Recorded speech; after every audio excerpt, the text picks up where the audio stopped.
Everyone, I hope you are doing well. Today we'll talk about how to fix or how to solve the problem of Prime Video. You click on settings. In this page, you click on apps, default apps, app settings. Here, in this page, you will search about the application of Prime Video and you will click. Then here in this page of app info, you will click on first stop and you will click OK. Then you will enter to the window of storage.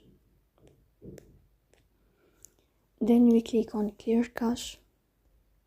Here you will turn on your airplane mode and you will turn off your airplane mode again to fix this problem. So please don't forget to press the bell icon and subscribe. See you next time.